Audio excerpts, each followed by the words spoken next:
Captain Midnight. So I wasn't sure how many people were paying attention to Will Smith's return to music. Turns out, maybe a lot more of you than I thought. His new song, Pretty Girls, is getting a lot of views and is also being roundly mocked online and even in its comments section. And look, I have made 2 videos now talking about Will Smith's career, and I made those videos not to mock him, but because I really like him as an actor and have considered myself a fan since like 5th grade, watching endless episodes of The Fresh Prince on Nick at Night. So I wanted to jump back into the world of Will Smith and where I'd like to see his work go from here, because I think it's clear that the 2020s have been kind of an uphill battle for his career, for obvious and often very self-imposed reasons, but I would very earnestly like to see him turn that around. So let's take a look at where things stand now and what could change. Before I do, thanks to everyone who subscribed. I know the Fallon videos seem to be bringing in a lot of new people lately, so if you have suggestions for what you'd like to see covered, let me know in the comments below. I'm always happy to read them. Meet Oscar. In Shark Tale the game, there are 25 enormous levels where you can... But alright, Pretty Girls. So I saw this basically right when it went up, before there was any big online backlash to it, and I mean, yeah, it's not very good. Now, I'm not going to pretend to be Anthony Fantano here. If you're looking for takes on how this song fits into the contemporary landscape of hip-hop, you're not really going to find them. But I will say, when I first heard this song, I just thought it was a corny attempt to recapture the kind of fun, feel-good dance songs he had success with like Switch, which, you know, is also a really corny song, but I enjoy it a lot more. But this one is a little different. It seems to be riding this strange line where it wants to be horny while maybe being the single least horny song I've ever heard. Like I said, it's not very good.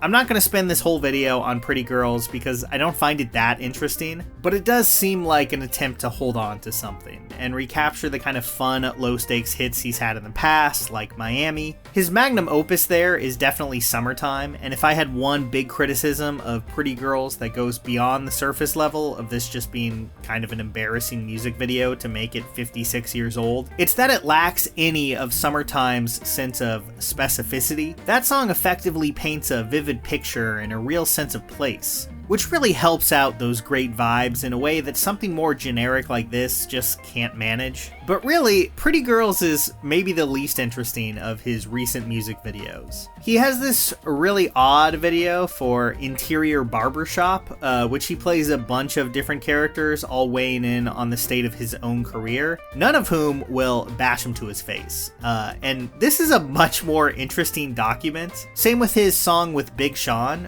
which sees the pair in a recreation of The Matrix, a movie that Smith famously turned down. Speaking of turning things down, lost in this discussion around Pretty Girls was an interview where he talked about his regrets about Inception, which he was apparently offered and did not do. I'm assuming he was offered the Leo role, which I think clearly would have been huge for him. When I look at all these interviews he's doing lately and consider it alongside this recent album cycle, which feels a bit defensive in songs like Interior Barbershop, and trying to remind us all what we liked about him with Pretty Girls, which, let's be honest, feels like a past its sell-by-date holdover from his Fresh Prince persona, it paints a picture, at least to me, of an artist that's trying to figure out where he fits into this current landscape. And here's the thing, it's not like people have totally turned their back on his movies. They haven't. The Bad Boys series stuck with Smith after the embarrassment that was, you know, The Incident, and it paid off big for them. Bad Boys Ride or Die was a solid hit on a large, if not superhero-sized budget, so he still has a franchise going strong, and that's extremely hard to come by in Hollywood.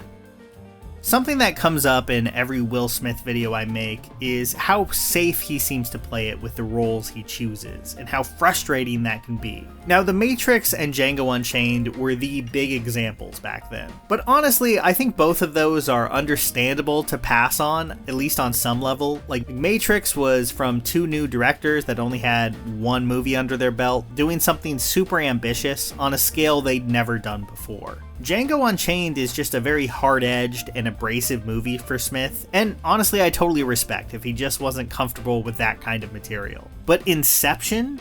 Like, really? I found this way more embarrassing than a bad music video. Like, if he is completely on the level about this, and he had the opportunity to say yes to Inception, a Chris Nolan movie who is coming off of The Dark Knight at the time, that's just baffling to me. Now, Smith has said that movies like The Matrix and Inception don't pitch well, and I can see that being the case. They're not as straightforward as your average summer blockbuster, but at a certain point, it's like, why not just trust Chris Nolan to know what he's doing?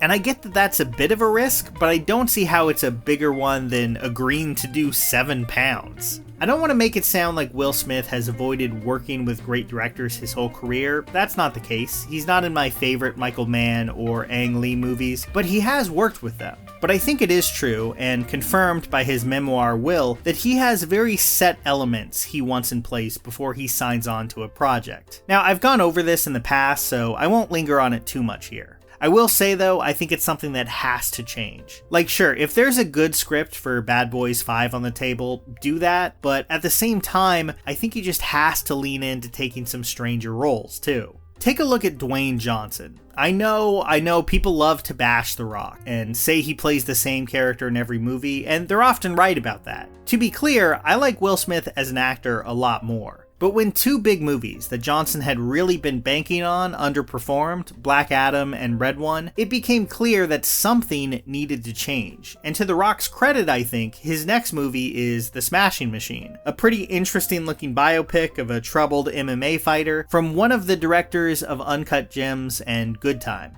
It's too early to say if this will be a great movie, but I think it's a sign that Dwayne Johnson is comfortable with stepping out of his comfort zone and doing a smaller movie where he's not playing a guy in a jungle explorer outfit.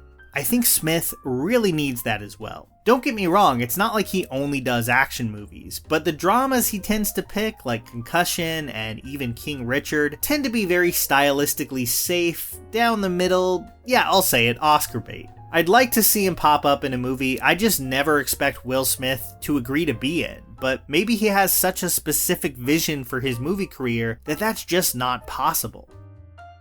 Another factor here is what I'd call the William Shatner problem. Specifically, William Shatner as James T. Kirk in the first Star Trek movie. I won't go down a whole rabbit hole about this, like you can probably turn to Red Letter Media for that. One thing that's clear watching that movie is it's not comfortable acknowledging how much Shatner had aged since the 60s TV show by the late 70s. When you look at these recent music videos, and even the new Bad Boys movies to an extent, I think there's a tendency as actors age these days to try to just let them play it off like they're eternally, maybe 36 forever. And yes, that is a lot easier to do now than it was in the 70s. But eventually, I think it does catch up to you, and I don't think it's something that actors should run away from. And when the next Star Trek movie acknowledged Kirk's age and built that into the narrative with Wrath of Khan, it worked incredibly well and helped kickstart a successful new era of Shatner's career. Because Star Trek II didn't try to deny what was plain for the audience to see, that time had gone by since 1968, and that had an impact on who Kirk was as a character and who Shatner was as an on-screen presence. Obviously, this is not a one-to-one comparison or anything, but I think Will Smith needs a great movie that does something similar. It doesn't have to abandon his on-screen movie star persona, but I do think it has to be updated a little bit. There's nothing wrong with aging into the more elder statesman role as an actor. In fact, there's often a lot of great roles to be found there. Now, to be fair, the recent Bad Boy movies have tried to acknowledge it where they can while keeping the exact same formula intact, and with King Richard, it looked like he was kind of okay going more in that direction, but in a lot of other ways, it just seems like he's determined to hold on to his 90s and 2000s persona with an iron grip. Pretty Girls would not have been a great song in 2001 either, but it would at least feel a little less embarrassing. I don't mean to sound too harsh, it's just really strange to watch a video he put out last year, The Truth About Making Music Again, where he alludes to all these big changes in his life and his mindset that inspired him to want to make more music, and how, quote, truth started pouring in from all angles, and for the result to be songs like this. Music with really absolutely nothing to say. Like, it's not a huge deal, but it's clear, at least so far, that he doesn't really want to open up about his personal life that much on this album, beyond songs like Interior Barbershop, which are mostly about his public image. And look, I really try to stick to people's work and not their personal lives in these videos. It's just so much of this music seems to be dancing around that stuff without outright confronting it, which I guess is fine, it's completely his choice to make, but it also makes for a very strange listen, as the songs he's released so far kind of bounce back and forth between generic love songs, poppy dance music that he's a little bit too old to pull off, and stuff like Interior Barbershop where he's acknowledging the slap without giving us any more insight into it. It's just a really odd mix, and I will be a little surprised if the final release is that well received. I mean, maybe I'll be wrong. I kind of doubt it though.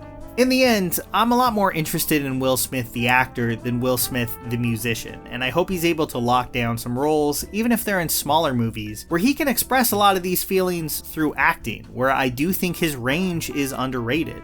He has a few things in the works, like I Am Legend 2 and a crime film for Netflix, but I really hope there's still something big and different down the line for Will Smith, because he's at a really fascinating point in his film career, and I do think all he needs is the right director and the right script to tap into that.